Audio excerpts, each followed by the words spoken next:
What's up, guys? All you guys in Facebook land and Twitter world out there. We're going live tonight with episode 65. The album focus. This is our first album focus with Worden. Worden, how are you, sir? I'm good, sir. How you doing, Stevie?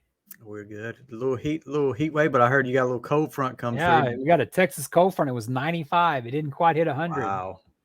Right The air now we're conditioner actually turned off during the day. That actually, and yeah, that's a nice thing. My bill probably won't be 1,000. It'll probably be 999. right now we are at 84.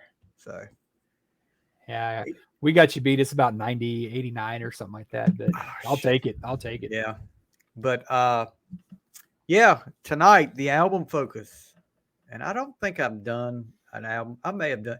Yeah, I did do a couple. I did a Motley Crue one, I think, by myself. So this is the first one I've done with somebody else. We've done our top 10 list. We've done all of that. But tonight, speaking of heat, tonight, Bon Jovi, their second studio album, 7800 Fahrenheit, which is what made me a Bon Jovi fan. Not Slippery When Wet. That, and I've heard people on other podcasts say, that was my band before they got popular. And, Bon Jovi was a band I listened to because I bought the cassette. I forgot how I heard it. I think it was one of my cousins had it and I heard it. I bought the cassette, played it over and over again. Great song. And this great album, excuse me. And this is one of them that John Bon Jovi and the band do not like. They pretty much push it to the side like a redheaded stepchild. And, but I don't understand it. I mean, and we'll get into it a little bit more as we go along. But first things first. You know why? Let's talk about a little current news. Ozzy Osbourne, who had surgery, I think it was on Monday. And over the weekend, they were saying, this could be a life-changing surgery. This could affect what he does. Whether I don't know if they were talking about life-threatening, but they said life-changing. And apparently, here he comes again. You can't keep Ozzy down. Ozzy out of the hospital. They had pictures of him going out in a wheelchair. Sharon and Kelly were with him. So prayers for Ozzy worked, and Ozzy does it again. Well, nowadays when you hear a life-changing surgery, you don't know really what to expect because no, you could take that a lot of ways, and we won't go there. But he has I heard it was his neck, something. Yeah, it was his neck from that that was an ATV accident he had a couple years back where he almost died in that. Yeah. So glad he's on the mend. Yeah, I've seen pictures of him, and he's having to get before the surgery, having to get walked around. Will he be able to tour? Because supposedly I listened to Eddie Trunk, and Eddie Trunk was saying that he still got dates in Europe scheduled that he had to postpone because of COVID. Is he going to be able to tour? That's a good. Well, I'm sure he won't be able to for a while. He doesn't look like he's in his shape to get on stage and jump around like Ozzy usually does. So we'll just have to wait and see. It won't be anytime soon. Now I know he's got a new album that they're saying is coming out soon. I can't remember exactly when, but he's already got material recorded. So Sharon, she'll have him out there on stage putting that album over. So I'm actually looking forward to it because I still like I like kind of last album I think he did was pretty good. I don't remember the song too much, but Ordinary. I'll give it a listen. I'll give it a listen. Yeah. There was several good songs on Ordinary Man. That was the last album. There was a lot of people that I talked to that they were not a fan, but I thought it was pretty good. I think Zach's still playing with him, isn't he? Yeah, Zach is still playing. Yeah. That's just one of the. And to me, I know did they do one or two albums without Zach? I think they did one. I know they did one without Zach, but to me, that's like peanut butter. I don't like peanut butter and jelly, but a lot of people, that would be like peanut butter without jelly. Zach is like, you don't like peanut butter and jelly? No. Oh my God! How, are you doing the jelly part? I can do. You don't like peanut butter? You don't have a nut allergy or anything, do you? No. Not that I know Wow. of. I don't think I've ever met anybody that like But peanut guess butter. what? Guess what? I didn't eat any of that contaminated Jif either. I didn't take a chance with that. I So. took some of that, man. Fine, dude. I ate Jif and I saw the recall after I ate the bottle. I'm like, oh, okay. was yours one of those that needed to be recalled? Was it part of the I recall? had thrown it away. I don't know. I just after I finished, I usually eat Jif because it's usually extra crunchy. I've got it. I've got it right now. I know what it was. The effects of it affected your brain and made you like Torpedo Girl. That's what it was.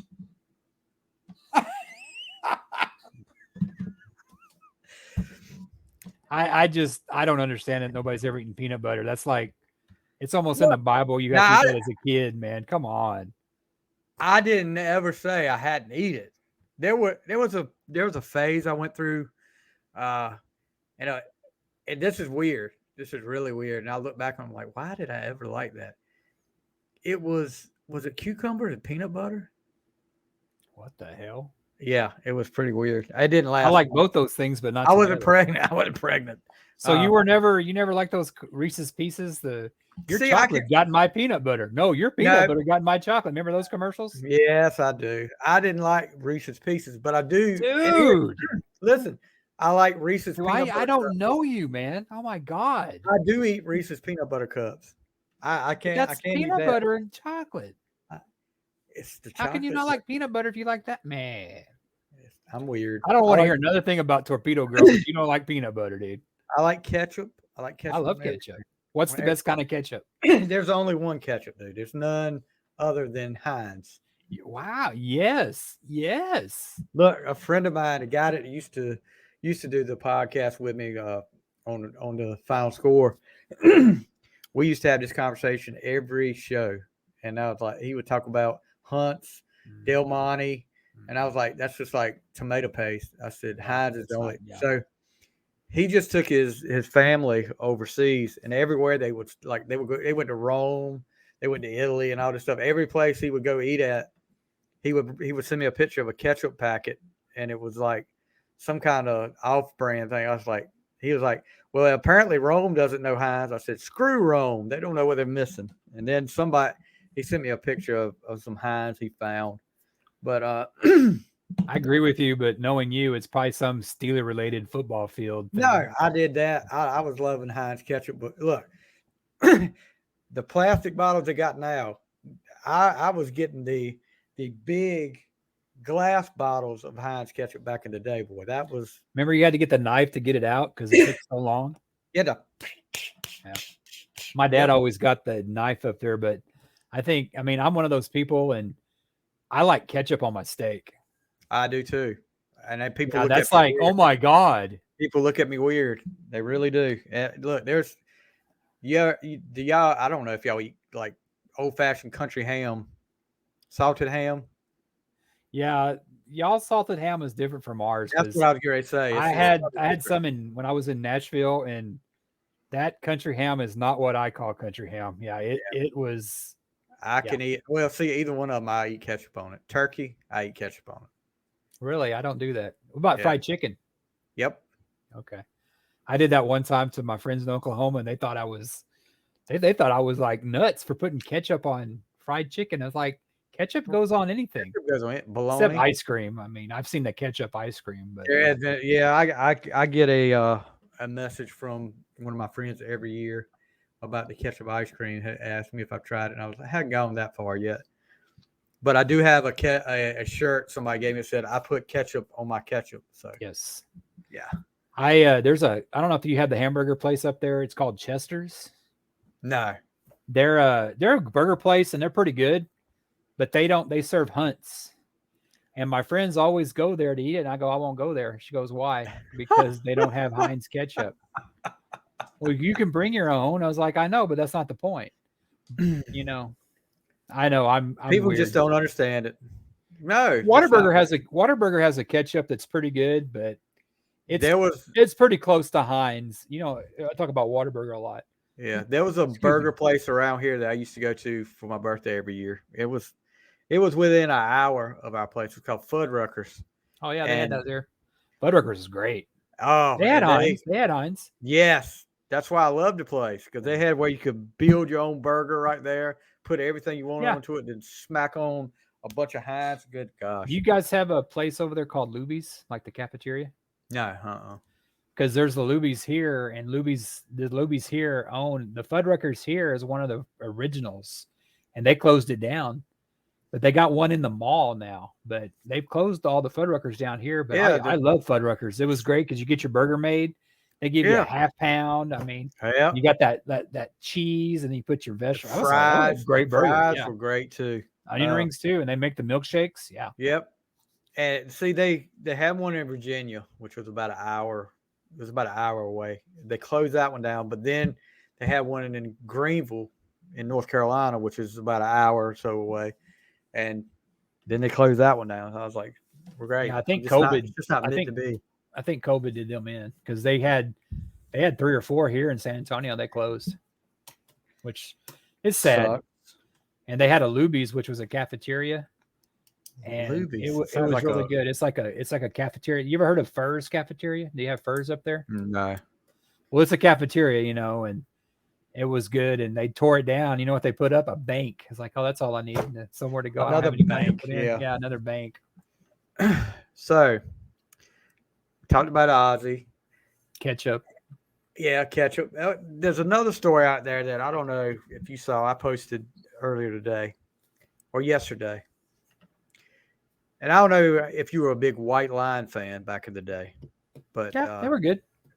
Vito Bratta, the guitar player, he's been out of the spotlight for since the early to mid 90s. And one of the best guitar players you'll ever see out there. It was self-taught, played by ear. Couldn't read it, but could play his butt off. He comes out this week in an interview. He was like, "I'm not shutting the door on performing. I do miss it." And I was like, "Okay, let's get him back out there. You better get back out there now before it's too late." White Line, though, man, you sit there and look at it. They had James Lomenzo, who is now the bass player for Megadeth. They had Vito Bratta. Really? Yeah, James Lomenzo was in White Line. Wow, I didn't know that.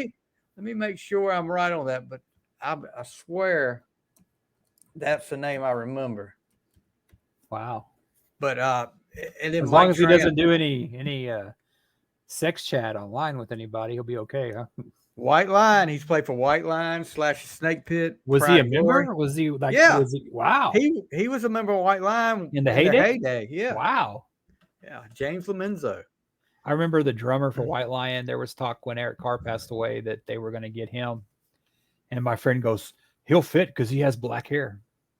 And they get Eric Singer, who has blonde hair. Blonde hair. So that was Greg D'Angelo, right? Yeah. The drummer. Well, there's all that. Yeah.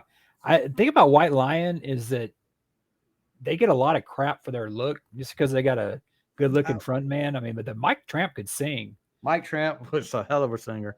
And I think Still is. And I think that if I'm not sure, I read Eddie Trunk was saying that Mike Tramp wanted to get Vito back, but Vito had no interest. Yeah, he did. Now he does. So that'd be a good tour. I'd like to go see that. Whether or not he has, I don't know if there's been like some bad blood there, but I think they cleared it up a few years ago.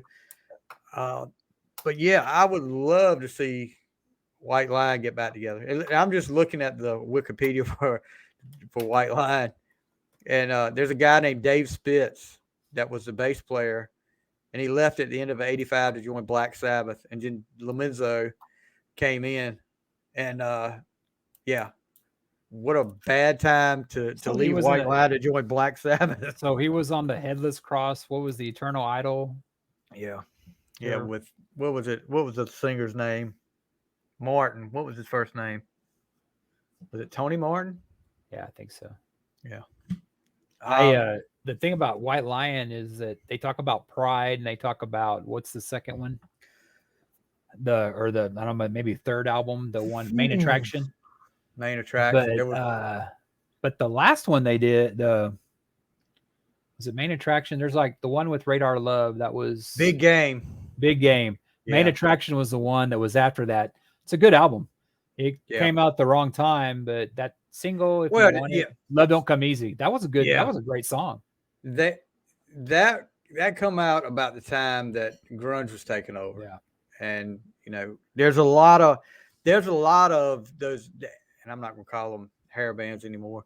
That 80s metal, 80s rock groups that they had albums that came out about the time grunge was taking over that are really good albums. Cinderella had one come out about that time that's a really good album. Psychotic Supper. Tesla's not even Tesla, a hair band. Yeah. Tesla. I mean, and it was just a great album at the wrong time for that kind of band. People were like, "Oh, we're moving away from that. We're going to songs that make you want to, like I said, make you want to drink in a bad way." And Well, I think MTV and radio had a lot to do with that because it was. I don't think they have that power anymore because there's so many options. But back then, it was on MTV. People bought it. Yeah. And and grunge didn't. Nobody gets that big like Nirvana on accident. It wasn't that spontaneous. Give me a break. It's like Alanis Morissette when she had that album. They didn't produce that album that much. They released that song, and people wanted that album. That's I mean, true. there's nothing. I think everything's planned. I don't think anything. I mean, every once in a while there's a band that's a surprise hit, but they were pushing that music. Alice in Chains. If you look at some of the charts that Mitch Malloy has been, is it Mitch Malloy? Mitch LaFon. Mitch LaFon. Sorry. Yeah. Mitch LaFon's been posting, and you see some of those early '90s. You see Facelift there. Facelift is what kicked it up. That's what kind of Alice in Chains is kind of what got the music changing. And I think people were they were tired of all the hair bands because they were all the same. And because I remember I had a friend of mine that, man, he'd come out with a new band all the time. I go, you didn't have time to there were so many of them, they flooded the market with it. And I think they changed it on purpose. If it wouldn't have been Nirvana, it would have been Pearl Jam. It would have been one of those, but they were definitely pushing for it. I don't think it was on accident, but it did suck for a while until you started to like, I think it kind of sucked for me because those guys were my age and I thought they were just a bunch of Debbie Downers. So next thing we're going to talk about some tours here, and one of our top 10 lists and our Music Madness tournament from the couple of weeks, maybe a month ago. Rod Stewart is kicking off his tour with Cheap Trick. And it said these dates might be the last to feature the former Faces singer's catalog of hits. So, you think about this too. And we talked about Ozzy, but these guys that are going on tour now, of course, Kiss is doing the End of the Road that probably lasts till who knows when. October is what Kiss Online said. They're like, I think it's through October. I did hear. Did you hear Gene said, just because it's the End of the Road on stage doesn't mean we're not going to be doing something off stage. Well, yeah, they're still going to sell merchandise till they die or after. And guess what I got today? The Off the Soundboard Donington finally came today. So Kiss Online, you did better this time. It wasn't a month after the release date. It's only like 5 days. I don't understand. I don't get the vinyl thing, but hey, that's it. Each their own, man. Each their own. Yep. I mean, you got it for the cover art alone, man. I mean, God, that's just cover art. Yeah, they spent so much money on that. Yeah. They couldn't tease it up like Aerosmith did with Live Bootleg. Yeah, back in the 70s. color. It's so colorful. And, yeah. Looks like my lunch bag I took to school back then. But the vinyl is a different color than black, right? Ooh. Yeah, I'm just not to each their own. I'm just not a vinyl guy. Yeah, well, it's nostalgic, and of course, I had to bring this out since we're doing this tonight. There you go. With is it really that smart to have that much Aquanet and buy all that flames? I mean, and they didn't have green screens back then. But this is what I love mostly about blue screens, CDs, and lyrics. The lyrics and the credits and all that stuff. Yeah, you don't get that on Apple Music. Sorry, Apple Music or Spotify. Hey, Stevie. Yes. Little trivia for you. You know what 7,800 degrees is? Gosh, I just knew it. Is it All right, go ahead, tell me now, because I'm gonna look it up right now anyway. It's the melting point of rock. Yeah, melting point of rock. So very clever, album name, I guess. So Rod Stewart going back with Cheap Trick, which should be a pretty cool show. I'll be there on July 2nd in Houston, Texas. I'm going. So if you're there, guys, make sure you look for Worden and tell him that Torpedo Girl sucks. No, he'll be up there. He'll be up there singing. What was the one you had, Rod? He doesn't Stewart? play it. I saw the set list. I saw You'll the be up set.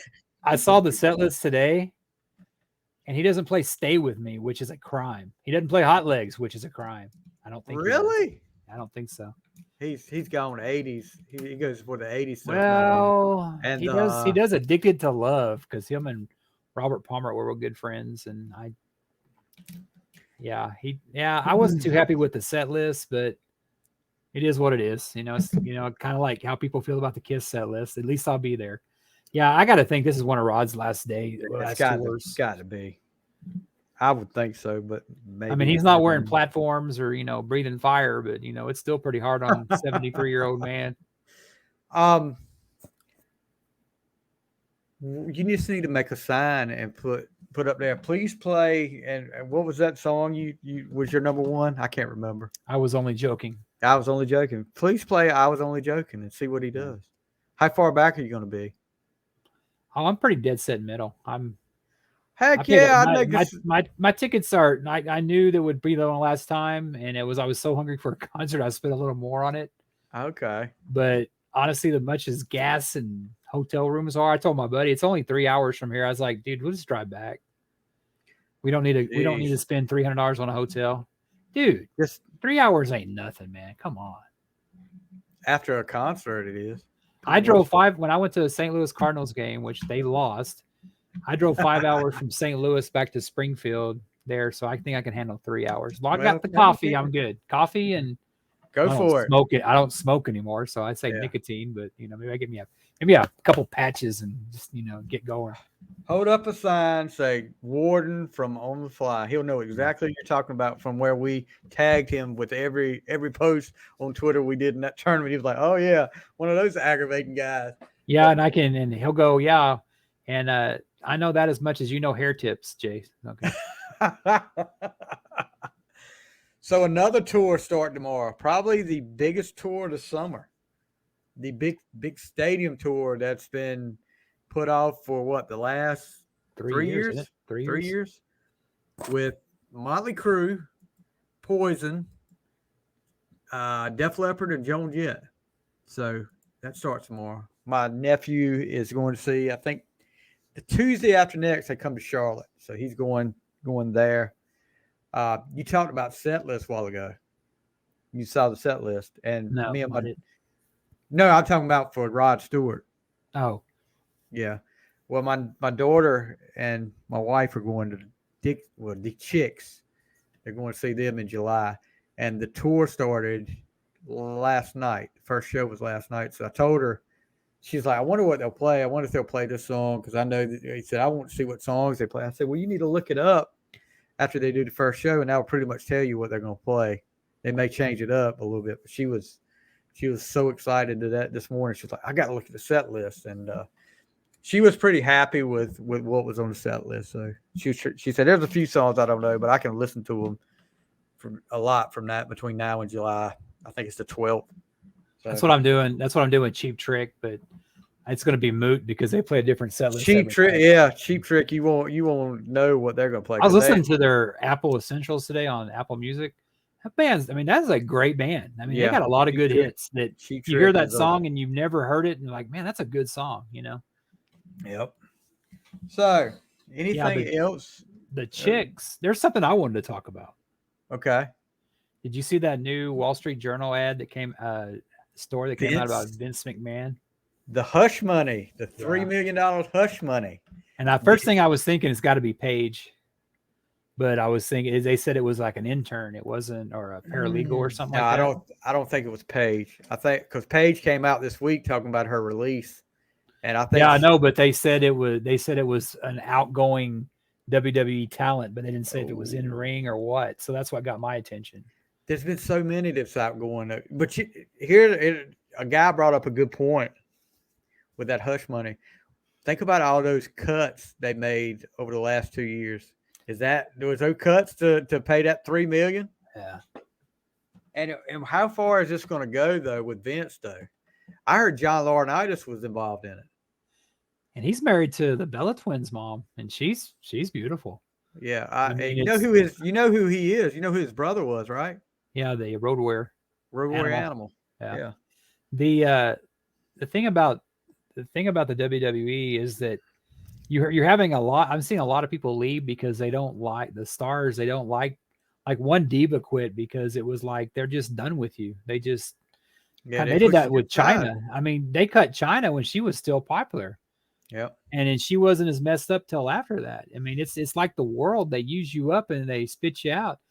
But they were right about Jeff Hardy though. Oh gosh, I did you see that video?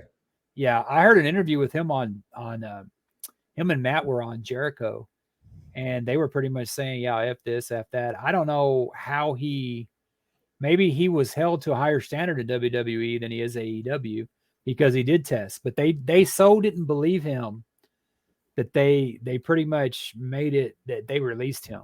Yeah. So I mean, but addiction's a struggle, and a lot of people are calling like Burr was mad, and Matt said, "I can't be with the guy all the time. You can't be with him 24/7." Yeah, he was. But I'm glad he didn't kill nobody. But man, 3 times in 10 years. Yeah, boy, God needs help, man. I mean, yeah, he good luck definitely. to him. And you know, as much as we talk about Vince and all that, but Vince and them did offer him to put him in rehab, and that's one thing that WWE has been good for over the years. Is even talents that have left. Look what they did with Scott Hall. I mean, they gave Scott Hall a lot of chances too.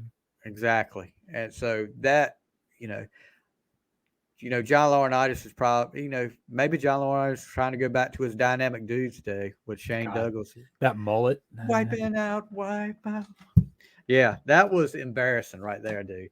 I remember watching. Now they're supposed to be the baby faces. Halloween Havoc '89. It was in New York, and they're fighting the Freebirds for the tag belts. And when Michael Hayes I think he hit Shane Douglas with that DDT. They, of course, they cheated. They did something behind the referee's back, but he hit him with that DDT.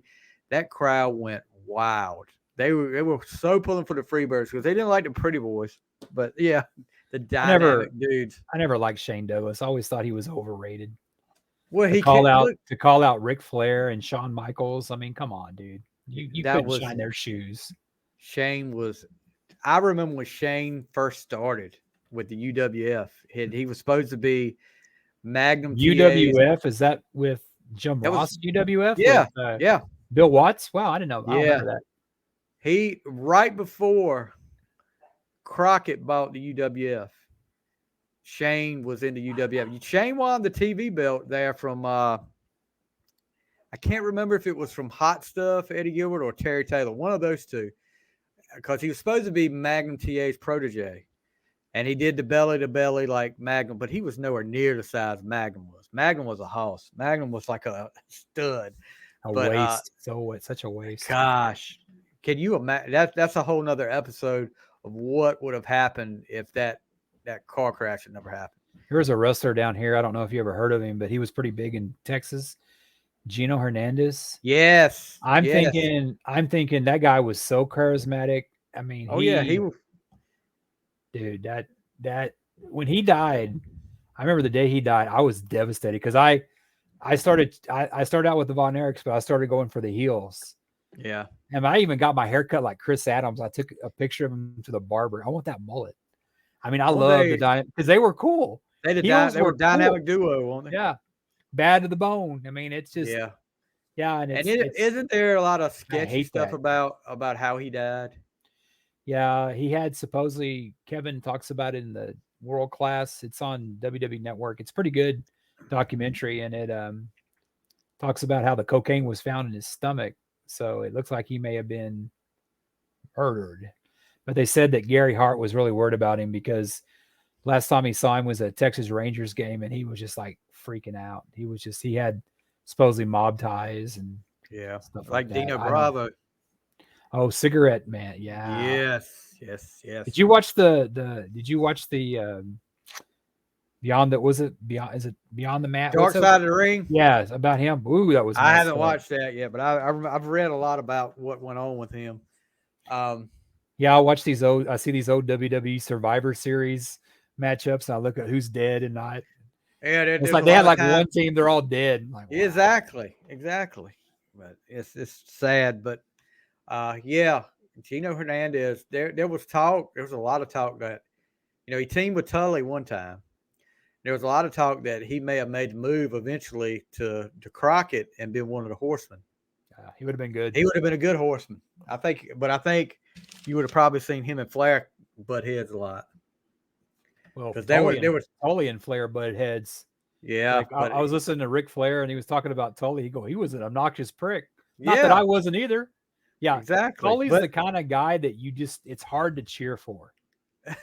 But you know what? He's such a. I mean, even today in AEW, they say he's the nicest guy outside the ring, but man, his character when he turns it on, he is. I mean, there are heels that I can't cheer for, that I don't like, and I know they're a good heel when I don't like them because I usually like the heel. Flair was a likable heel, he was. Whether it was Tully or not, I sent a message to a Tully Blanchard Facebook account, and it had the verified. And I said, "Man, I hated you. I love to cheer against you. You are." I didn't say a prick or nothing. He said, "Well," and the response I got back was, "Then I did my job."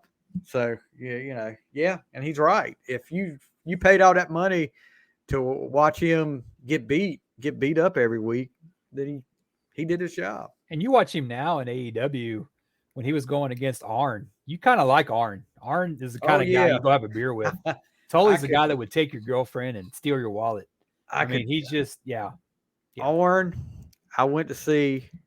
This was 1990, I think, in Greenville at Minji's Coliseum in Greenville. Arn Anderson, 1-on-1 with Ricky Morton, and another guy who's still wrestling.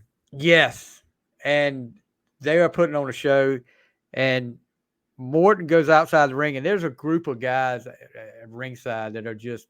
As soon as the arm went out, they were bowing down to him. They were giving the Horseman sign and all this, and they were chanting stuff at Morton, and they ended up chanting something at Morton when he got outside the ring. It was like Morton is a prick or something like that, and Morton takes his hand and does the old flip the bird to him. And Arn is just up there. I watched because I loved watching what was going on. Arn was sitting there just in the ring, shaking his head, laughing. I mean, it was great. But I love Arn. And next week, I'm going to let the cat out of the bag. We're going to have a special guest next week. Fusion Tech's Joe Decker. If you're listening, Joe, we're counting on you next week. And we do something new on the fly, which I've done it on my wrestling podcast, but we're going to incorporate the wrestling stuff in it. If you heard us talk about it a little bit right then, top 10 wrestlers, our top 10 favorite wrestlers of all time. Me and Worden and Fusion Tech, Joe Decker. I've talked to Joe a few times over the last 2 weeks. I actually had about a 30-minute conversation on the phone with him, and he's really excited about coming on the show. We're excited to have him. Can't wait to hear some of the stories because we've been trading some old. Joe's a Crockett guy like I am, and Joe is. I'm interested to see how many all three of us, how many picks overlap with all three of us on this because I think we're all. When you say you're a Crockett guy, do you mean NWA? Is that what you're talking about? Yeah. Crockett Promotions. That was the NWA because actually when it was territories, I think they called it. Gosh, what was it? Mid-Atlantic one time. And then Crockett bought it, and it just turned into NWA Crockett Promotions. So we're going to see next week how that goes. And we won't be live next week. We're going to do this live thing every once in a while just to see if you guys. Let me ask you a question about the rules, Stevie, because I'm still working on my list. Or tag teams, does that count as one, or do you have to do No, individual? we're gonna do just singles here Okay. because we're gonna do we're gonna come back and do a tag team later. Okay. Yeah. So I guess the Mulkey brothers are not going to Yeah. be featured next week, man. Or Gladiator 1 and 2. That's off your list now. I mean, but you know, if you did now you have to say, if it's somebody like it could be like a Rick Steiner, Scott Steiner, they had a good singles career.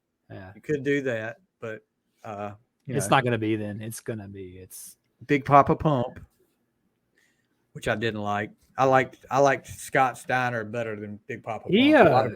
Actually, I watched the Hall of Fame induction, and Scott Steiner, I mean, he behaved himself. He gave a hell of a speech, Yeah, man. They were worried about that. They were worried about that. Because man, some of those promos, man, that was real life, dude. Just don't let him do math. Yeah. Scott Steiner. Another guy I'm kind of surprised, as big as he is, he's alive. But when you talk about a moonsault, my God. When Scott Steiner did that before, I mean, he was in NWA. But he would come up with these moves, dude, the tilt-a-whirl. And then when he did the Frankensteiner, everybody went freaking crazy. I mean, everybody was I was like, I would try to learn how to do that, but I'm going to end up breaking my neck if I do that. I think one of my favorite Steiner brothers is when they were in the fighting against the NWO, and they were obviously, you know, they were like I think Scott Hall was driving, Kevin Nash, somebody was holding the film, and they wrecked him on the road. Yeah, they're on the road like, hey, it's a Steiner brother, so they're messing with them. They run into him, and all of a sudden they flip the car. You see this car flip and go. Obviously, it's not them, right? And all you hear is Scott Hall. Hey, man, I think we should stop. Kevin Nash is like, hell no, get out of here. No, get out of here. Or like, you know, I love those old days back, especially when Dusty Rhodes was getting there getting gas, and the horsemen pull up and just beat. Oh yeah, no, they freaking followed into the Crockett promotion parking lot one night and beat the crap out of him. Yeah, and it's like Dusty's booking all that stuff, so he's like, hey, wouldn't it be cool if that's another topic? Make it good, make it good. That's another topic for another day with Dusty booking himself. Anyway, I think we talked enough about everything else. Let's get to the main event, the album focus. Bon Jovi, 7800 Fahrenheit, their second studio album, released on March 27th, 1985. You know, the self-titled album had success. And that's another one that doesn't get the credit it needs to. But if I had to pick between the self-titled and this one, I'd go with this one every time. It's just packed with great songs. And I mean, I remember, like I said, I bought the cassette after I heard it at my cousin's house. He had the album. And some of the songs, and I'll talk a little bit about it as we go along. At first, I was like, it's okay. But they grew on me over the years. And today, you know, we were texting back and forth, and I was listening to it as I was getting my run or a walk, whatever, in, and I listened to it twice. And I was like, I wasn't running, by the way. I don't run. You would probably melt if you ran today in Dallas or Texas. So bite your tongue, Dallas. Cowboys. Yeah, but this is San Antonio, man. We just claim the Cowboys, but we ain't J-Lo. Dallas, man. That's a J-Lo. J-Lo. She got more rings than Dallas. Yeah. You didn't like that? No, he didn't like it. I'm sorry. I've hit a bad spot with Worden right there. It's worse than Torpedo Girl. So it's only because it's close to the season. I'm starting to get fool's gold that they're going to do something this year. So, you know, because Dak's got his confidence back. That's what I keep reading. So, oh yeah, he's always got his confidence back until they make a. Never mind. I'm not going there. So.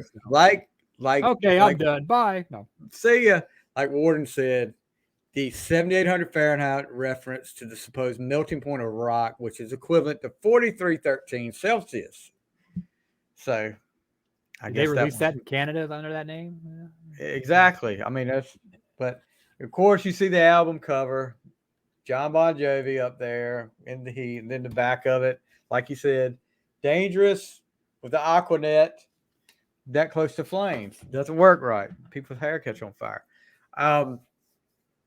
So how did you come across? I mean, when did you come across 7800 Fahrenheit? I didn't discover Bon Jovi till I heard You Give Love a Bad Name. A lot I of was- that's I a was- lot of people. because I remember people. I grew up in a Christian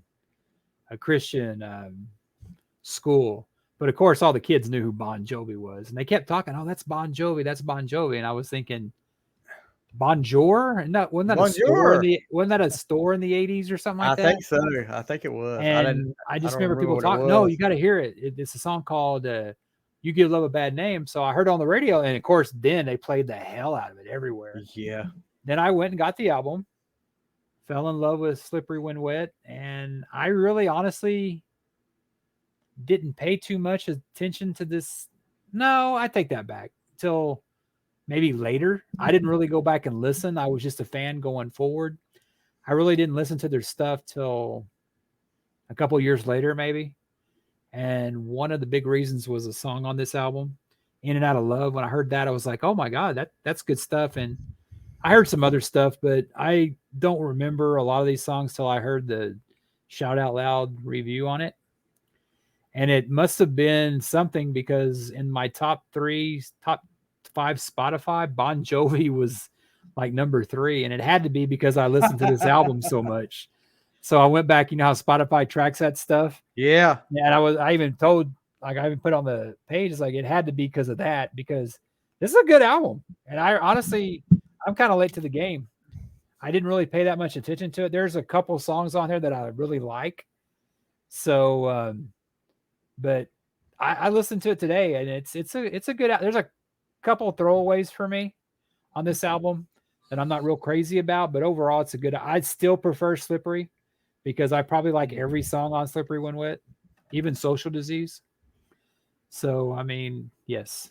Oh God. There's another one to add to the list. We're gonna make a list. Oh, Dr. Bon Jovi. Hey, Bon Jovi is like one of your top 10 bands. Hey, come on, I know, dude. but still. Social Disease isn't a bad song. There ain't a bad song on Slippery When. Kiss is my all-time favorite band, and There isn't a bad song on Slippery When Wet. This album, there's a couple. Okay, we're gonna get into that in just a minute. And I've got a few questions, hypothetical questions. I'm gonna ask Worden after this is over with, and I'm gonna give my opinions on it.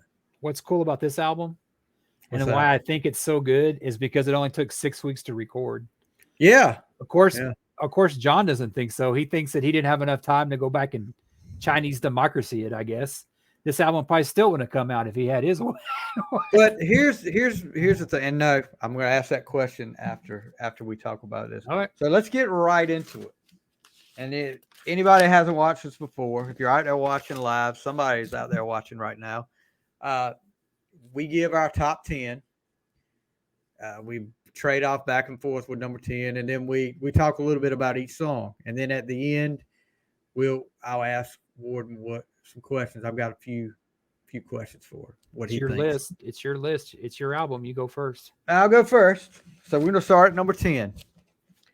Go down to number 1. So now number 10 is The Price of Love. Let me get my notes up. Price of Love. I mean, all through this album, you're gonna see one thing that I thought that it is a key, and when I say this is number 10, I'm not saying it's a bad song, because all these songs to me are good songs. Like I said, this song grew on me, and the more I listened to it today, it could have went up, but I just left it where it was. But one thing you're going to see here of me say a lot, Richie Sambora, the guitar riffs, guitar solos on this album are freaking awesome. I mean, Bon Jovi needs to, whatever differences they've got, they need to get it straight and do, if they can. I don't even know if John can do another album. If they can, do something. But yeah, it was okay song. It's catchy, but just not as catchy and as good as the other 9 to me. That's all I can really say. That could have been. It could have went up to number 8, number 7, but I left it number 10 this time. So, what's your number 10? Don't you want to know what? Are we going to do that to where I rank you this? Yeah, song well, yeah. my Put list? it. You want to do it that way, or do you just want to do my 10? That's fine. That's fine. I got The Price of Love at number 5. I like this song. It starts out fast, not only on Richie, but also the drums. I mean, that's just a kick-ass song. I mean, I like it. I like the vocals. I like everything about this song. Okay. Like I said, number 5 for me. Okay. So my number 10 is To the Fire. Oh, I've got a lot to talk about that. This song sounds like it should have been on that movie Staying Alive. There was a song that when they were dancing and it was so 80s cheesy, we danced so close to the fire. I picture this song on like some cheesy 80s movie. And it's like, I'm not a big fan. It just doesn't go anywhere for me. It just kind of like, like Price of Love. It's got a beginning and an ending, it's got chorus. This one just doesn't go anywhere for me. Okay. That's my number 9. And close. What I wrote down, I wrote this down. Sounds like an 80s soundtrack song. Yes. Sounds like it could have been on Footloose, Karate Kid, but there's an 80s song on a soundtrack that the start of this song sounds like. And it was off the Ghostbusters. And I can't remember. I think the name was Alessi, and that was an instrumental song. It was when they were going to the Empire State Building or whatever the building was to fight the demons and all that. It's called Saving the Day. Starts off almost exactly like this song. Really? And I'm like, because when I heard it, when I started listening to it again, I was like, I had just watched Ghostbusters. It was on the other day, and I was like, this sounds like that song from Ghostbusters. But I honestly only know one song from Ghostbusters, and that's Ghostbusters. Yeah. But I didn't know Ray Parker Jr. had more than one song. The Other Woman, you posted that today. Yes, I did. There's another one. There's another one too. A Woman Needs Love, just like you do. You remember do you remember the name of the band that Ray Parker Jr. was part of? I never heard of them until Ghostbusters. Radio, RAYDIO. Ray Parker Jr. and Radio. I guess they used the RAY like Ray. You know what I mean?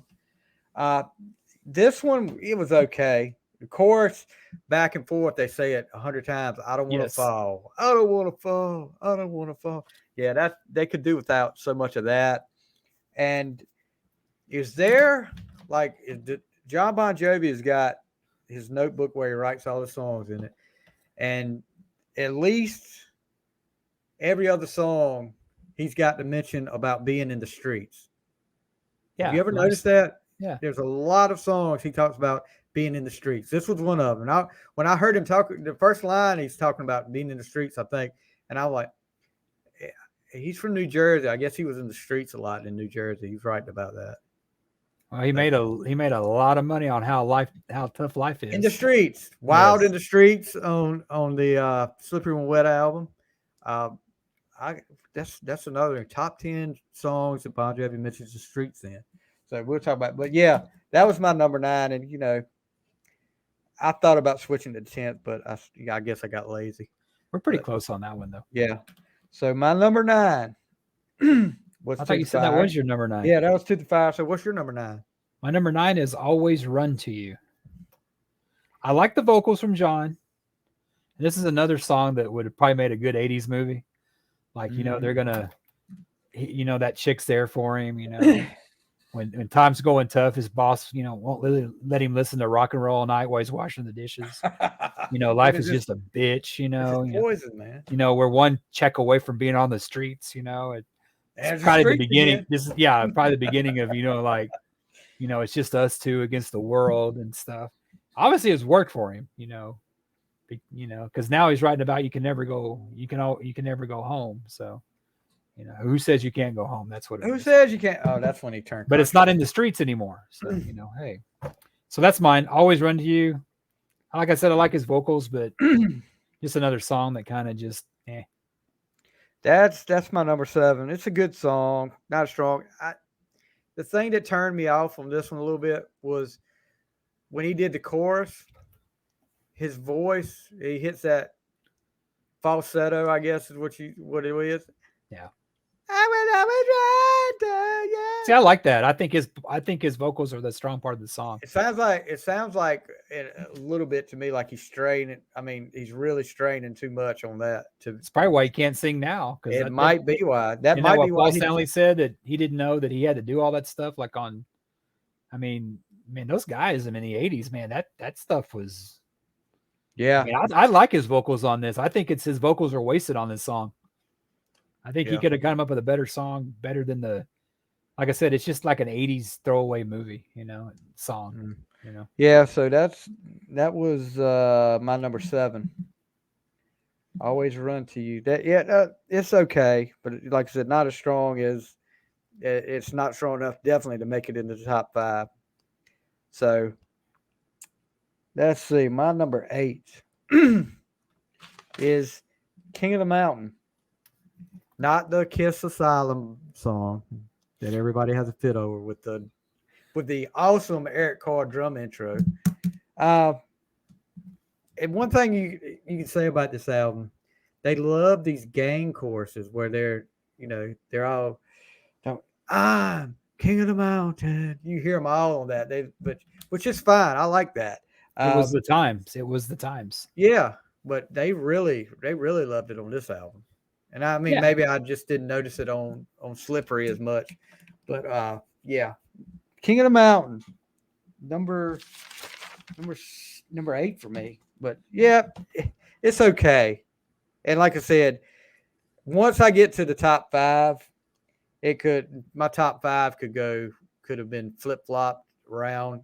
Those 5 songs are set.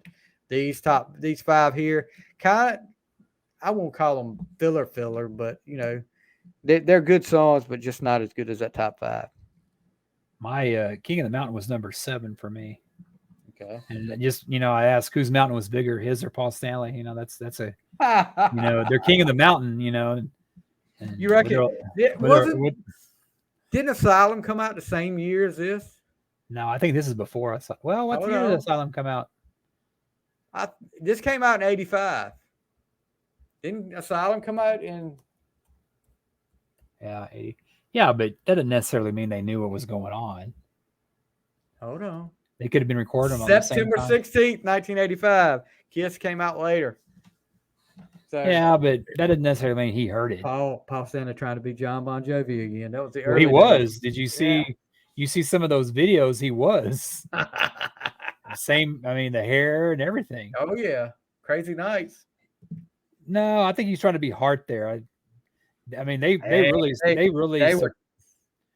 trying to be all that Hart Bon Jovi with Crazy Nights. Now Paul wanted to be John Bon Jovi bad. I like the gang vocals on this one. Like I said, it was the time. So my number 8 is Secret Dreams. It's got a catchy chorus, and I think it's a good song to close the album out with. I think that it's just a run to you. I mean, it's just like, I just, in my secret. I mean, I just think it's a real catchy song, real catchy chorus. It's definitely, better than, the 2 before it for me. It's getting better. So, Secret Dreams is my number 6. And the rare Tico Torre songwriting credit on this one. Yes. Like I said, they know definitely, John Bon Jovi knows how to write a catchy hook. And this has got one of those too. This was him, Sambora, Tico Torres, and Bill Grabowski. So, but you look at a lot of this. Was he big? No, he's not Gronkowski. No, he wasn't the Big Lebowski. No, not the. Oh gosh. Lord have mercy. So, so you look at the songwriting credits on this, and there's a lot with Sambora, the whole second half of the album, Sam Moore and John Bon Jovi. First half has got a lot of just John Bon Jovi by himself, and David Bryan's on Yes. one, which we'll get to that in a minute. Sam Moore's on King of the Mountain. He actually, him and John Bon Jovi wrote that one. But yeah, it's very rare you see a Tico Torres song right credit. But the chorus, I love the chorus on this. Yeah, that was my number 6. So we're getting pretty close on most of these. All right, so your number 6. My number 6 is The Hardest Part of the Night. Mm-hmm. It's a great guitarist intro. Oh yeah, and I could actually see this on Slippery When Wet, because I think this is when they're kind of getting more. This is a song that that I think he should be proud of. I think it's a good song, and it's funny is because when you talk about the song, and it's a little bit different than when you're talking about an artist, because you're like looking at the song and you're like, how does it go? Kind of like you're trying to explain something. It's kind of harder when you don't really have it playing there with you. But that's why I'm old and I write notes. But yeah, I like the guitar intro, and like I said, I could see this on Slippery When Wet. I could see this on the next album. That, like I said, and we'll talk about this. Will be another thing. Chorus is catchy. The callbacks, the hardest part of the night, and then when they do the "Hear Me Cry, Hear Me Cry," great lyrics.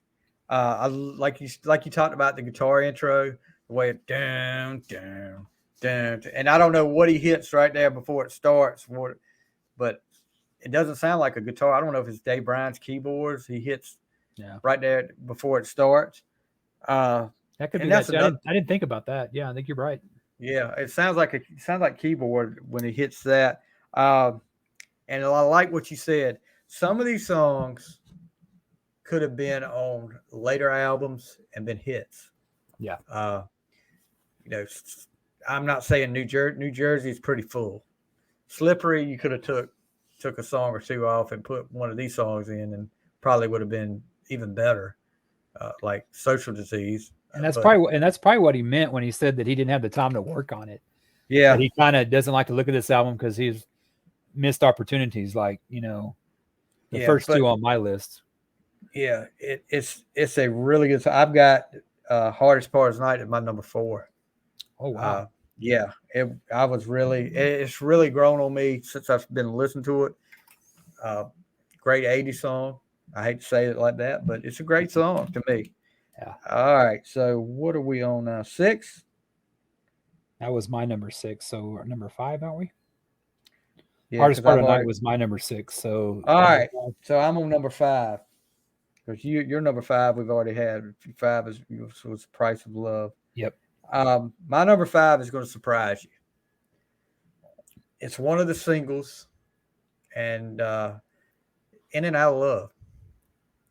Yes. For your number what number? 5. Oh wow. Yeah, it charted at number 37 on the rock charts.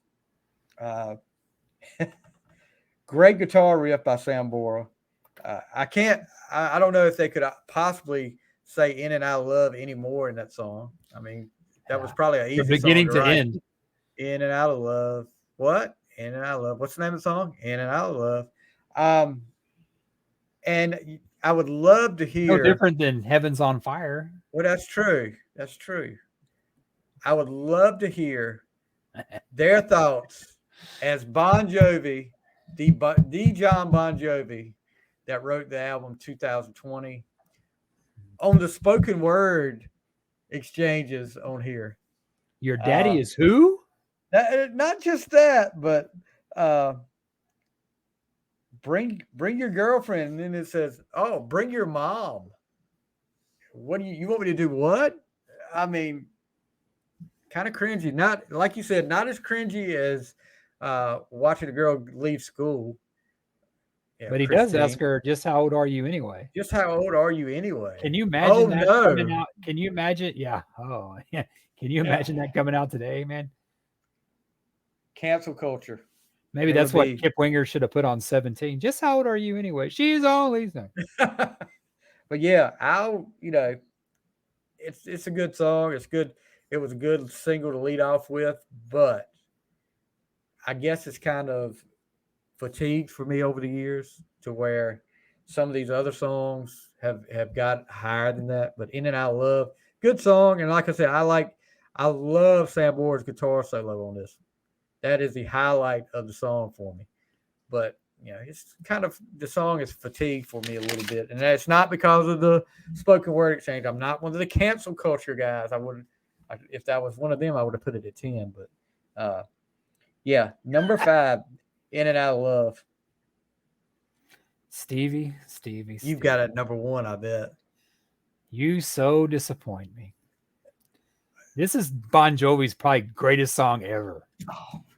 Oh, it's definitely my favorite. Oh my gosh. This song, because what's good about this song is the In and Out of Love. It shows the plane taking off. It shows them on the road. Yeah. It shows them what it's like to be a young band. This video shows a band about to break it big. You watch that and you go, this band's going to be huge. I mean, yeah, you say that in hindsight, of course. Yeah, but still, But yeah. this is a fun song. It's my favorite all-time Bon Jovi song. And I honestly I think we talked about it before. Like in the video, the blonde that he's checking out, she's in the Lick It Up video. Oh, really? Yeah, I was watching. It's like, hey, that's a chicken Lick It Up, the one with the real blonde hair that he's there. But this is a band that it can tell that they're local New Jersey boys. And that one of my favorite parts of the video is when that girl comes up to David Bryan and she's smoking a cigarette and he's holding the hot dogs or fries or whatever. And she's like asking for a lighter and he just drops the hot dogs. Everything, yeah. And I was like, yep, that does it. Yeah, that's a fun song. It shows Bon Jovi about to break in the world. Just about to, it was young and fun. And this is how bands should have fun. And it symbolizes the time. It was a fun era. It was, you didn't hear about all the problems in your music videos. This was an escape. It wasn't like 10 years later when, Jeremy spoke in class today, which I do like, but different times, Jeremy spoke. I just got a text from a friend of mine that's watching tonight. He said, I lived that song, In and Out of Love. So, yeah. Good chat. Yeah, good choice. Good job. Good taste. Yeah, you did make me. You did make me laugh, Kevin. Yeah, that was pretty funny. So I appreciate you watching, Kevin. Appreciate all your support. So number 5, you had Price of Love. Yep. And my number 4, we've already talked about. The Hardest Part of the Night. So what's your number 4? My number 4 is probably the song you want to read to your fellow people in Sunday school. Tokyo Road. I, for the longest time, never really paid attention to the lyrics. I always liked it. Got a catchy chorus. And the intro reminds me of China Girl by Bowie. David Bowie, really? Yeah, that intro, that dun dun dun, that intro. It's not the same, but it kind of reminds me of that. And it's just like, I thought it was about the road, but it's like the red light district. There's that one Bon Jovi song. Is it called Blood on Blood? Where Blood on Blood. Talk about how they threw in a 10 and she made them all men. Made them all men. Yeah. How would that go over today?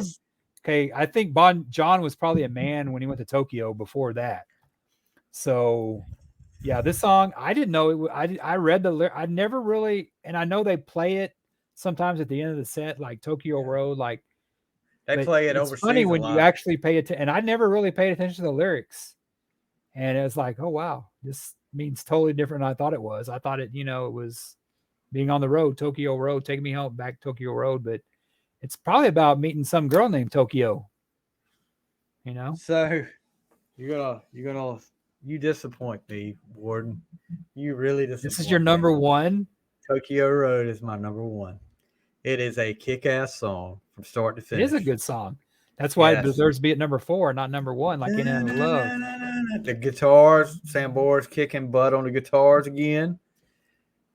I did a lot of research. There was something I'd wondered a lot over the year with this song. Research. Folks, research. Air quotes. Mini-Me. Uh, the intro, the song that it's a Japanese folk song, and it's about cherry blossoms. You know, when she sings Sakura, Sakura, Yayo ni or so or whatever, it translates into English cherry blossoms across the spring sky, as far as the eye can see. And she sings that part, I think, over and over again. Twice in a row. She just sings that part. But this is like a 3 or 4 minute song, folk song in Japan. So singing about cherry blossoms and the content of the of the lyrics, He's thinking about a different kind of cherry. I'm just saying, I'm not going to get into it, but you can read between the lines on that. I think that was why that was in there. But yeah, it's a rocking song. Like I said, talk about a guy in the war that's working hard for a pass, and he's planning on doing something when he gets that pass. If only Two Live Crew may use this song instead of the. She knew I didn't have any money, but baby, I knew she would take me back to Tokyo Road. So, he still was missing that 10 he threw in for the other chick, I guess. Hey, maybe that came later on. Yeah, but maybe it became before. Maybe he was in the service after, but he was a younger man before. Okay, are you a big or a semi-big video game guy? I was back in the day. Back in the day, you had a Nintendo, I'm sure. Played Nintendo. Yes. You ever played Mike Tyson's Punch Out? Yes. You remember a guy named Piston Honda? No. Okay. Go back and YouTube Piston Honda's intro music. It is the same intro music as that song. That's what's playing when he comes out. And I never noticed it till I was reading about this. Piston Honda comes the intro to Tokyo Cherry Road? Blossoms. Yeah. Really? The girl sing it. Yeah. So, well, the Bowie thing I talk about too is kind of along the same lines. It's got that, I don't know what it is, but it's China. Yeah. It's different but it's kind of in that Asian kind of, like, it's, I don't know what it is, but it's like, I've heard it before. So yeah, I mean, yeah. And we're going to talk a little bit. We don't talk about him a lot. Dave Bryan, what a great keyboard player he is. I mean, he makes a lot of these John Bon Jovi or these Bon Jovi songs. I'm not calling John Bon Jovi, but there's one part when they do like the little breakdown, and right before John starts talking about skies turn around and he's pointing up the stairs, where Dave Bryan does a Ross Geller helicopter sound on his keyboard. I don't know if all of a sudden you hear, and I'm like, it's Ross Geller doing helicopter noises on his keyboard. But it doesn't take away from the song. But yeah, I'm a friend. Yeah, if it's your number one, I mean, I'm a Friends addict. I'm really a Friends addict. But yeah. Oh, Ross Geller from Friends. Have you ever seen that episode? Have you ever watched Friends? Yeah, I saw them all, but God, 30 years ago. Do you remember when he was in the coffee house and he had his keyboards out there? He was doing all the sounds on his keyboard. No, sir. Sorry. You disappoint me again. But anyway, you'll have to go back and watch that and then you'll see what I mean. But yeah. I have not watched Friends or played Punch Out in 30 years, brother. I've done both in the last year. So you're Friends? You like Friends? I like Friends. Oh, it's really Friends. Weird to find another straight guy that likes Friends because Friends is the best show I've ever watched on TV as far as sitcoms. Settle down. I'm serious. We all know that's Seinfeld. Good God. Oh, I'm kidding. No, I'm Friends beat Seinfeld. To me, that's my opinion. So that's my number one, Tokyo Road. That 70s show is probably my all-time favorite. Really? Yeah. I just watched the pilot of that yesterday. Yeah, I love it. I love that show. I love Friends too. Specifically Jennifer Aniston. Okay. Number 3 for you. You're number 3 for you, bro. I'm number 3. All right. We're gonna we'll slow it down a little bit. So we're down to 2. So no, we're number. Yeah, we've got 2 more because we pretty much. Yeah. The rest of it. Number three for me is a ballad, and Silent Night. Great power ballad for back in the day. Chorus is catchy. Guitar solo is awesome. The lyrics are great 80s ballad lyrics. I mean, it, it was so simple when you were to be queen and I be your king. I guess the dream got lost because baby, you're still you and I'm still me. Uh, Stuff like that. I mean, he did a good job with the song, and it's one of those that you don't hear. I don't know why, as far as when they talk about Bon Jovi songs, this song doesn't come up a lot. You don't hear people It talk. should have been a single. Yes, it should have been a single, and it would have done. Now, let me ask you this. I don't even know where you put this. I mean, it's got to be either 2 or 3. But You think? yeah, I'm Nothing doing gets Scott, past you, Stevie. I'm doing Scott Steiner math here. Yeah. So Wait, I had the Japanese bonus version. There's like 4 extra tracks. So no. so better ballad. This Silent Night or Never Say Goodbye. For me, Yeah. Never Say Goodbye. No. No, Not for me. Not for me though. Never Say Goodbye. Silent Night. I mean, this song is good, but it's not Never Say put- Goodbye. You put Silent Night on Slippery, and that's the number 1 song. Which I can think see that. yeah. But was Never Say Goodbye ever a single? Had a video for it that I It saw had a one time. video. They're like, oh wow. So most of the time when they do a video, it's a Your single. Bon Jovi and mine. Like I said, I love every song on Slippery When Wet. And Oh, I I think mean, Silent Night's good, but I like Never Say Goodbye. but I prefer it above this one. I would. Let's see. It was reach number 11. So it was not released domestically as a commercially available single. It was ineligible to chart on the Billboard Hot 100. Which song is Nevertheless, this? This is Never Say Goodbye. Nevertheless, it Yeah, reached because a lot of stations played it. I remember that. number 28 on the Hot 100 airplay survey. We'll do that. We'll talk about that when we do Slippery. Silent Night, yeah, Silent Night's got a video too, but let's see where that went to. It wasn't a single, so it didn't go anywhere. Released October 22nd, 1985.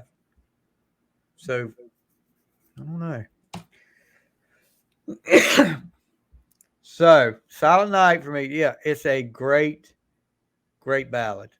And why it does not get talked about more, I have no clue. But maybe people thought it was about Christmas, like I did when I first heard it. Oh, jeez.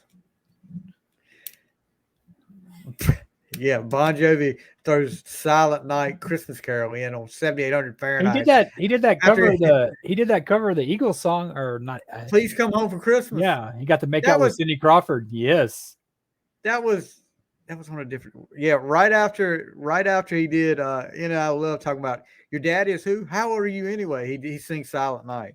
Well, he didn't have to worry about Cindy Crawford because she's all woman. He had the hots for Diane Lane back around this time though. He dumped Diane Lane. Yeah. He cut her down. He said, "Oh, I had the Hollywood girlfriend and all that stuff." I mean, he was That's because you break up with Diane Lane. There's something wrong with you. That's because he went back crawling to his old girlfriend that he had, old high school sweetheart. He had to cut her could have had almost any woman. He was with Samantha. He was with Lita Ford. Dorothea. Dorothea is her name. I think it's his wife's name. Yeah, but he married her when he was still in his prime. So yeah, something. Yeah, he didn't want to get far from home. I don't blame him. It's funny. Okay, who says you can't go home? So just because what always gets me about it is, you ever see the Moscow Music Peace Festival? How they all went over there, and how Heather Locklear was with Tommy Lee at the time, and she ends up with Sambora, later on. And it was funny because Bon Jovi was the headliner, but most of the people knew Ozzy because of Sabbath. Yeah. I mean, and that's what Motley Crue fired Doc McGee was because he pretty much lied to them saying you can't use your pyro. Bon Jovi used their pyro. Bon Jovi used a pyro, yeah. Yeah, so that was I mean, they're not very complimentary of Doc at all in that one. So, No, not at all. well, So well, for me, you where's finally came Silent around Night? to my way of thinking. The last two I have in the same order. Silent Night at number 3 and Only Lonely at number 2. My Silent Night should have been a single. Could have been on Slippery, and it may have been a big hit on Slippery. But Slippery was so packed, they could have, Yeah. Well, Slippery in New Jersey, except for Social Disease, Slippery in New Jersey were There's packed. nothing wrong with Social. It's a fun song, bro. You Just can't because you don't start a like anything fire with torpedoes without a spark. or Social, don't Something get that mad at I me, brother. guarantee. Listen, when you got lyrics in your song, you can't hide once infection starts because love is a social disease. What's wrong with that? I'd rather hear about Silent Night, bud. Yeah, it's Silent Night. You're taking a Christmas song and using the sacredness of a Christmas song. I'm just kidding. Gosh, we got to cancel this song, Stevie. We got to cancel. It takes Christmas In and Out Love and Silent Night are going to be canceled. Yeah, so, I like this one and Only Lonely. Only Lonely is a better song than Silent Night, in my opinion. But this album for me, number 1 and number 2, you got In and Out Love and Only Lonely. I mean, Only Lonely is a great song. It is catchy as hell. Yes, it is. Yes, it is. The chorus, the hook, everything. The breakdown is pretty cool. I've got this time bomb ticking in my head, and then you hear Tico just, and then it goes right into Richie's guitar solo. But the best part of Only Lonely, the song is great. The video is like a Bon Jovi movie that never got made. I don't know if you've seen the video. I haven't. I didn't know they had a video for it.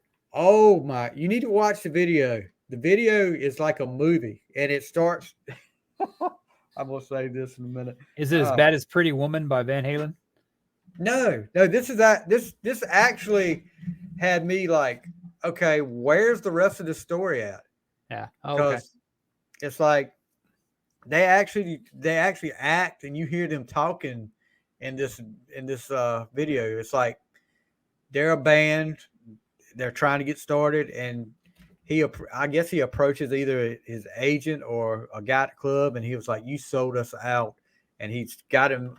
And even Dave Bryan gets into it with that. Well, you remember the hair that David Bryan had back then. He gets into it with a guy that the main henchman of this. It looks like a mob guy that is riding around, but this henchman. It starts off with him taking a sledgehammer into somebody's car, and you don't ever it. The sequence of the video is like kind of out of order because it goes back and forth. But the henchman for the mob guy looks like Steve Gutenberg in Police Academy when he went undercover with the mustache. He looks just like him, and I'm like, how are you intimidated by this guy? But yeah, there's of course John's got a girlfriend in there, and there's a part you actually hear the late Alec John Such. He's got a speaking part in it. He was like, man, these are not nice people. And Tico gets a speaking part in it. He's talking about, man, you just need to forget about the girl and all this stuff. But yeah, if you like the song already without seeing the video, when you see this video, you're going to love it. I mean, I guess David Bryan gets a role in it because he co-wrote it. Yeah. Well, all he does is takes the henchman and pushes up against the wall. And he doesn't drop anything this time. Light a cigarette. Okay. He's got him up against the wall, and I mean, you always see Dave Bryan smiling all the time. He's up there like, I'm a tough guy. I'm like, and this guy's like, okay. So, I mean, it's a great video. It left me if John Bon Jovi or Dave Bryan or Tico Torres or Richie Sambora is listening to this, you need to go back. If there's any more footage that got cut, this could be Bon Jovi's Meets the Phantom of the Park right here. This could be the Bon Jovi. Scare him away. No, it would be great, man. I would love to see how that story went. If John doesn't pay attention to this album, ain't no way he's going to make a video. Release a video with something from this song. I'm They gonna probably make sure. haven't played this song in years. Only Lonely. Oh no, they played it. I know they played Tokyo Road, but I don't know about Only Lonely. It was in 2010. Okay. The Circle Tour. They played it in Philadelphia, and it was played in the But great movie. it's a one-off, right? Or Light of Day. Yep, Light of Day. But yeah, they did play it on the Circle, and they played a lot of different stuff on that Circle Tour. Did they play? Was this song just in the background, or did Michael J. Fox and Joan Jett actually play this song? I think it was in the background. I've never seen Light of Day. Was it on the soundtrack? Because I did have, believe it or not, it was in the movie. I did have the soundtrack to Light of Day. I love that song. It's a pretty cool song. Let me see if I can pull up the soundtrack. Yep, it was on the soundtrack. Up there with Cleveland Rocks by Ian Hunter. Stay With Me Tonight by Dave Edmunds. Rude Mood by the Bar Busters. That was the band in the movie. And then Michael J. Fox had a song in that. I forgot about that. He sings a song and You Got No Place to Go. So this was one of those albums that, we talked about it 100 times. Doesn't get the credit it deserves. John Bon Jovi doesn't like it. Doesn't like the production on it. I don't know what. I would love to hear some of the other band members, see if they think the same or if they just want to go along with what John says. Well, they are paid musicians, so they probably go on what John says. Yeah, maybe Richie needs to write a book.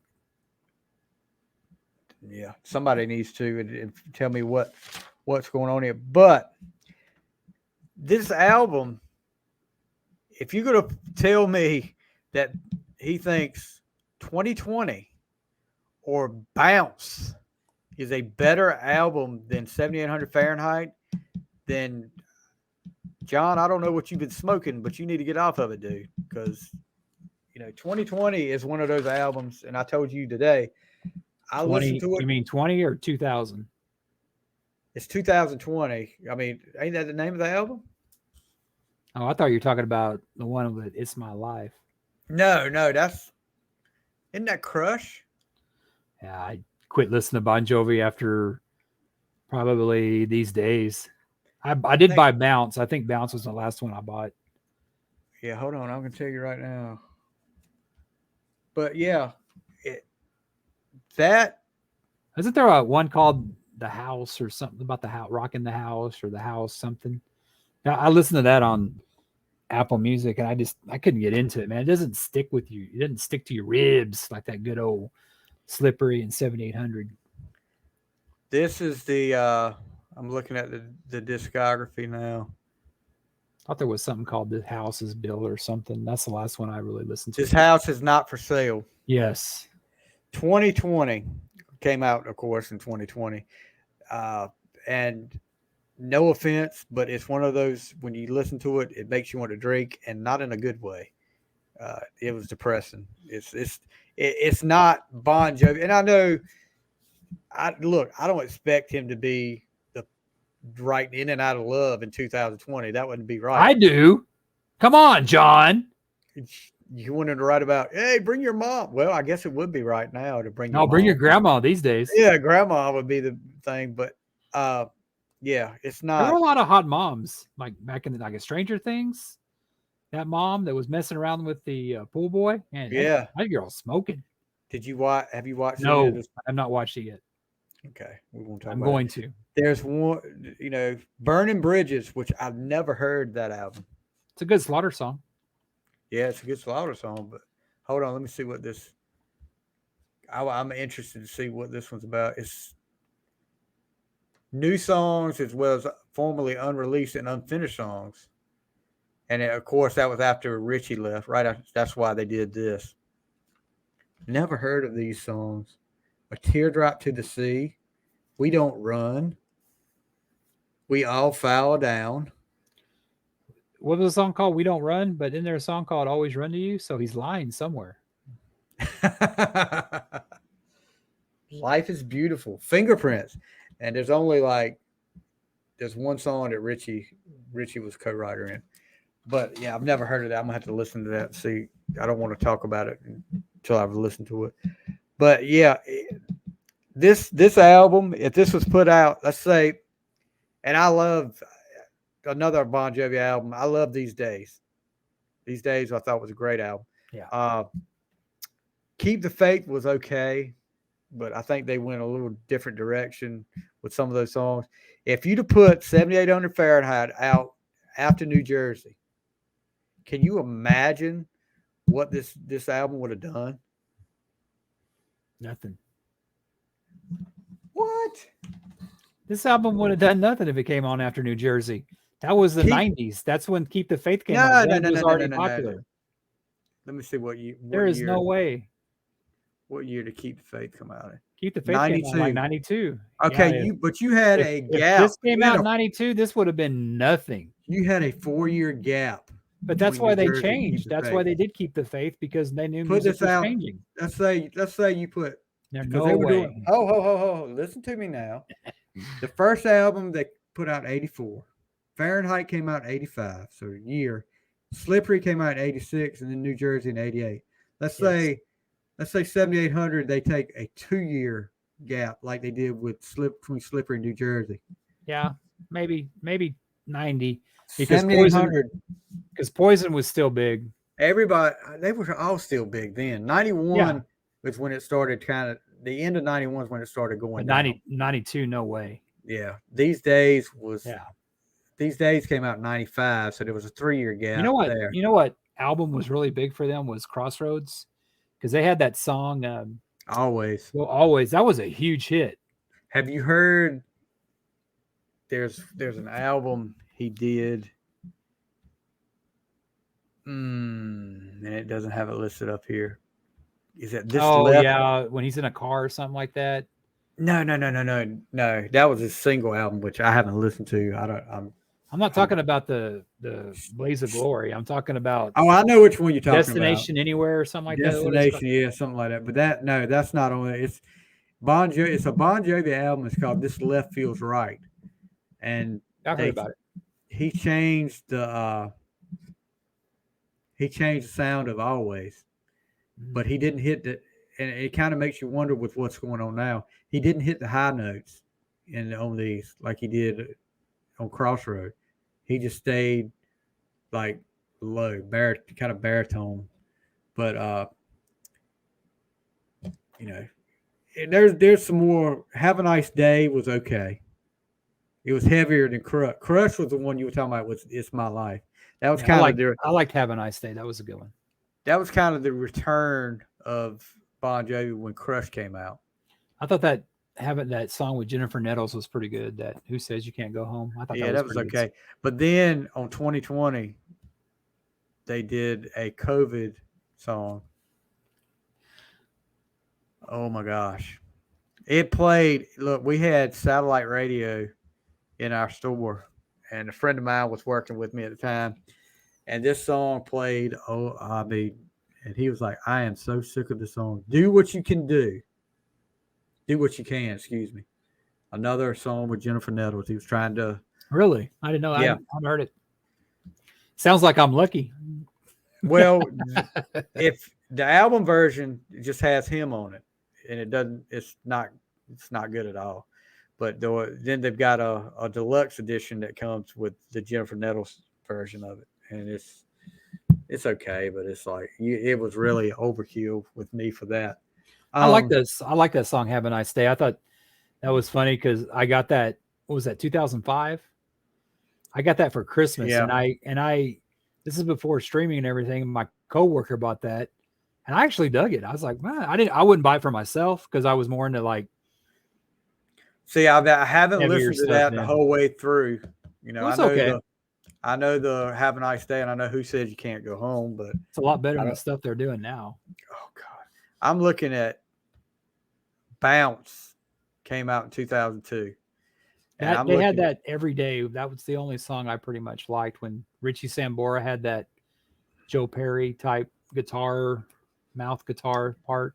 Right, like he did on Living on a Prayer, Yeah.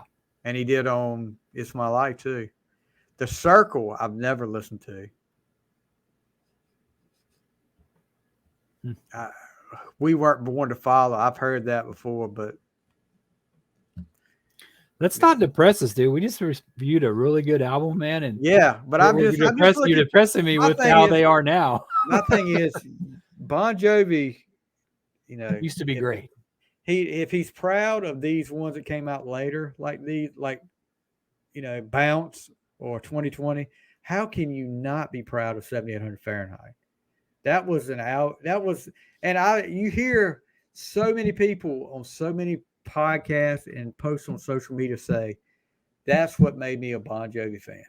Slippery put them in the upper echelon, but 7800 got them noticed to where they could make an album like Slippery.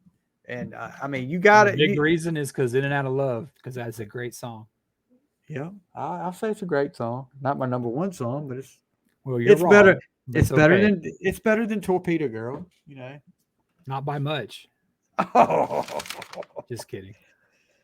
But yeah, so we're gonna put like we do all the time. We'll put our list on social What's worse, media. Torpedo Girl or Social Disease? Whew. Social Disease is worse than me.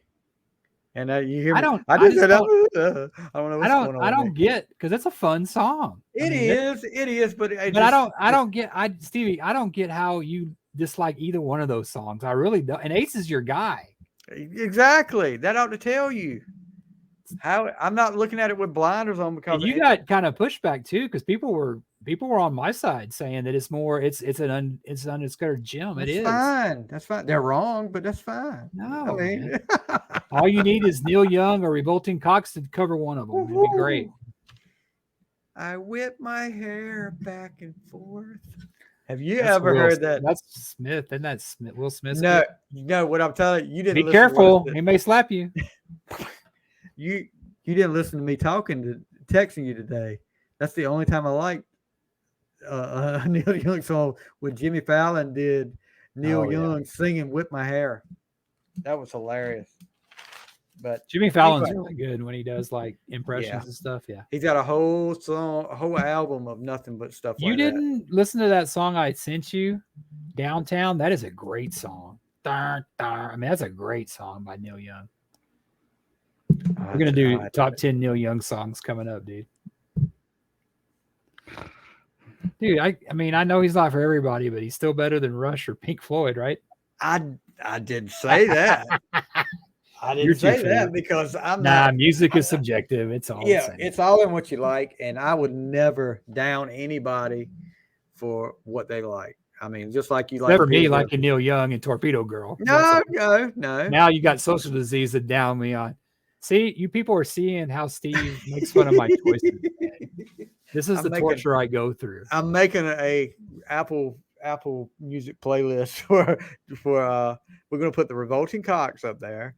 We're gonna put Neil Young and Torpedo Girl and Social Disease on there.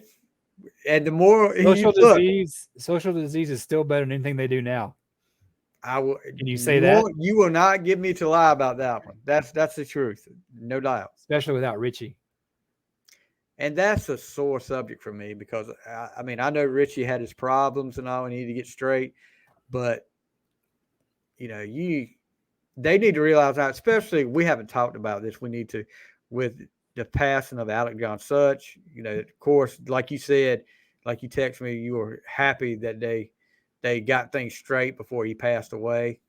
But they're not spring chickens anymore. Like we say about a lot of these bands, you need to get straightened out. You don't have to bring him back in the band, but you need to get yourself straight with each other before something happens to somebody else. I usually don't take John's side because every interview it's about him, and that's always kind of bugged me. But I know what it is.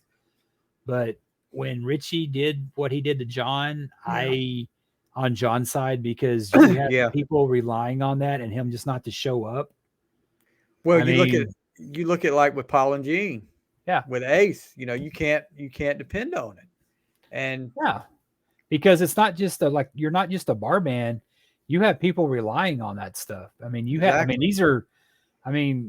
these are multi-million dollar. I mean, it's like a corporation on the road, especially as huge as Bon Jovi still is. I mean, Kiss is still pretty big. I mean, people give Kiss a lot of crap, but they're playing in front of stadiums by a lot of people than they are playing state fairs. So, I that's mean, true. not to show up. I mean, he did John wrong, and I had to give John. But John invited him to the Rock and Roll Hall of Fame and got them all in there. And yeah, that was great. pretty cool. That was cool. Of that the fact, and didn't they actually played on? They didn't do like Kiss and not play. And I'm throwing a shot there. That was so wrong. They could have Kiss could have put egos aside for one night, and Ace and Peter could have played one night. So no. That's not who Kiss is. Yeah, that's not anymore. I disagree. Well, you don't what? What do you disagree about? No, I don't think they should have played. I think they did the right thing. You don't think they should have played just one song? No, that's not Kiss. I'm kidding, bro. Gotcha. No, they should have. They should have. But I can see why they didn't, and I don't think it so much had a part to do with Ace and Peter. I think it had the fact that was the only four that was original inducted. I think that was the bug up Paul's ass. I think that had a lot to do with it. Well, yeah, because I can see his point there. Eric Carr should have been inducted. Bruce, and actually, you think about it, Eric Singer should have been it too. At the time, Tommy Thayer, maybe, because Tommy Thayer had been there but Tommy didn't really have anything to do with the big hits or any of the. Hey, man, he produced History. Come on, 1 and 2. He also did, what was that? The Second Coming? That was a good one.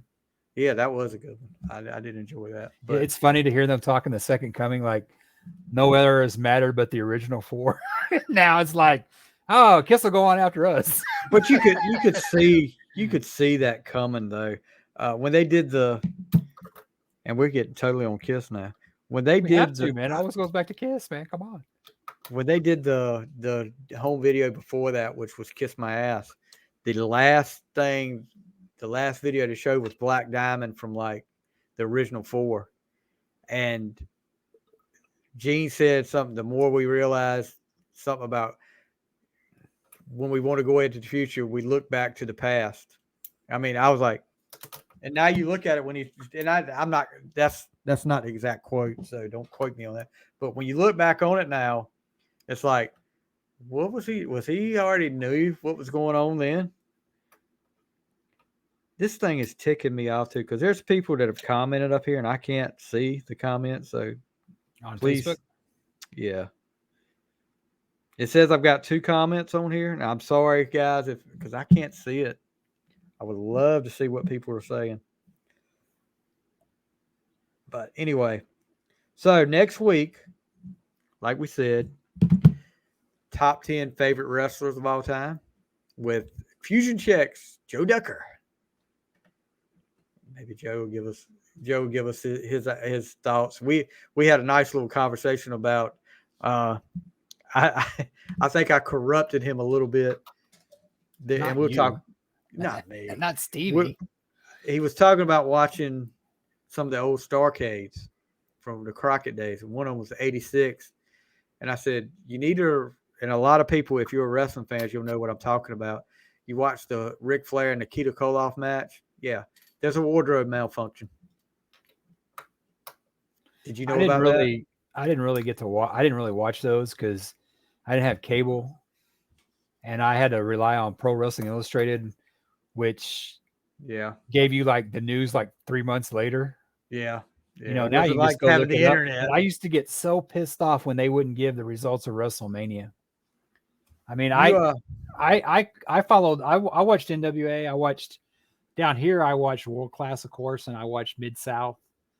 And then I watched, like, when I'd go up to see my grandmother, they used to have, like, on Saturday nights, they used to have, like, Von Erichs had like a 2-hour, the WC World Class Championship Wrestling had a 2-hour show on local channel.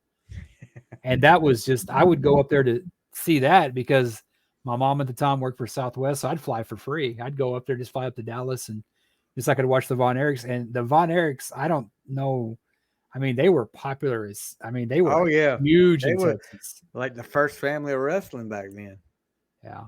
I would say I pulled up the comments, and my buddy Robert Matthews, he had two comments. When we were talking about Rush, he said, "Watch it. Don't talk about Rush." He's a big Rush fan. And then I guess he put "Living in Sin" off New Jersey. Yeah. Was a Great song. good song. Great Yeah, song. that was. I mean, New Jersey was packed solid, dude. I mean, Yeah. that when we do that album review, that's Remember gonna how be controversial that was, just about living with your girlfriend? Living in My Sin God. back then. Yeah, that was. I would. What was the? No, They it wouldn't wasn't play that that. They one. wouldn't play that video on MTV just MTV. because it showed her cleavage. And Yeah. hell, Madonna showed more of that on True Blue, on was it True Blue album? And she did that because I got in trouble for that at home with That's a whole nother story. I don't yeah, want to hear about that now. Madonna. That was my We'll be girl. canceled. We'll be canceled. Anyway, so next week, guys, we've got to work on a list. I pretty much got my list done, but hopefully it'll be. Hope you guys enjoyed tonight. 7800 Fahrenheit is one of those albums I could, like I said, I could listen start to finish. Like I did twice today already. So I still like Slippery a little bit more, in my opinion. well, yeah, Slippery. But I like this album. I mean, these three, and there's one song to kind of close it up. She Don't Know Me. I thought would have been good on this album because that's a good song too. You don't really hear too much. You could have took To the Fire or off of here and put She Don't Know Me. But I heard they didn't like She Don't Know Me. That was a great song, man. Yeah. The first two albums. Isn't he working like in a car wash or something like that? I've seen that video or something. They're walking on the streets and this girl keeps popping up behind him, but he's watching another girl. I haven't seen that enough to really know the story. All the 80s where stalking was accepted. Stalking, yes. But you had what? Every Breath You Take, Infatuation. Like, oh, these girls are going to be mine if I just stalk them enough. Yep. You need to go watch Only Lonely video and tell me what you think. That's a great that puts In and Out Love to shame because it's got a story. It's like the Bon Jovi miniseries. How could they have?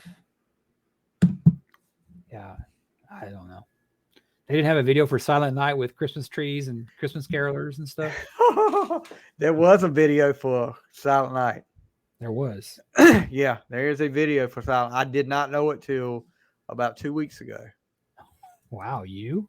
Yeah. That's surprising, man. I hate that when you look up a video and you think it's all official and it's like fan made. It's like, man, that's a pretty good video. No, this was actually, but this video it's a couple in a room, and that you can tell they're not getting along, but the walls are Bon Jovi playing. They're not on the street. No, not wild in the streets or out in the streets or doing something in the streets. I forgot about Wild in the Streets. Yeah, but yeah, they're sitting there watching it. Sam Board's got the guitar, the double neck guitar playing in this one too. It's pretty cool.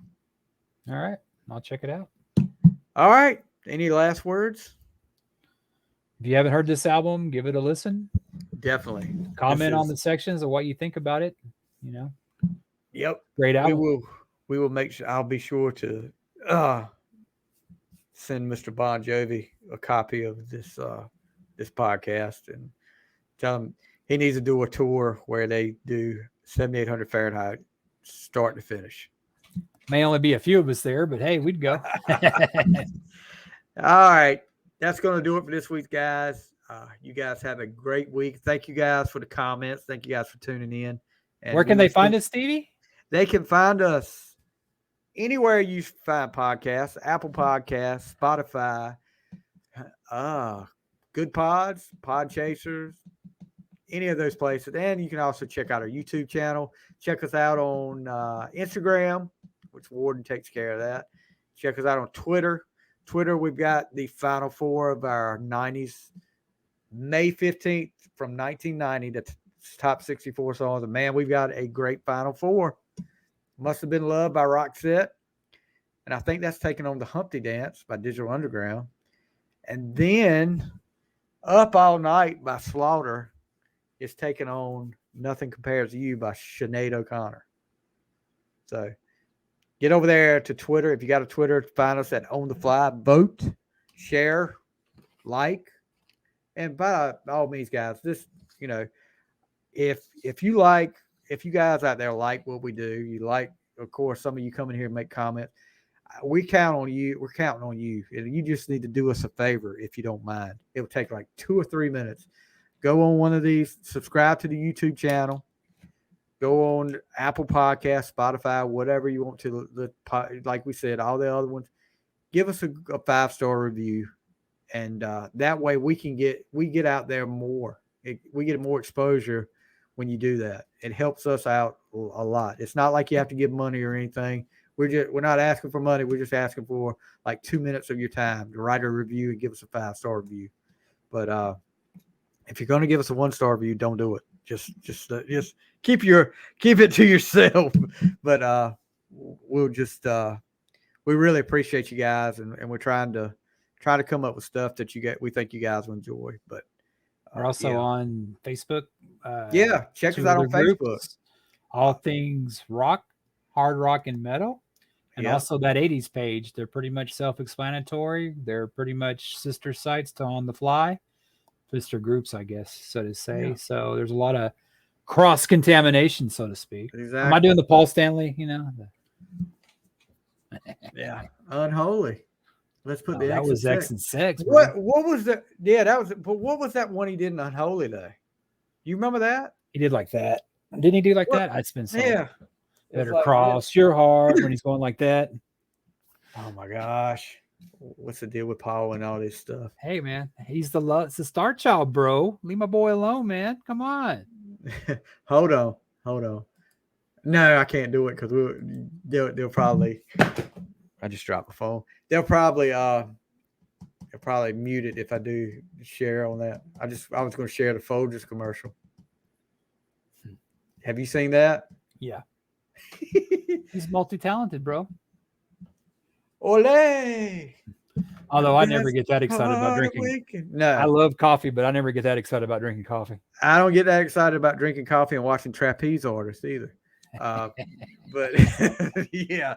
So I forgot about I don't know the last time I've watched trapeze artists and drank coffee at the same time. So was there a band called Trapeze that opened for Kiss?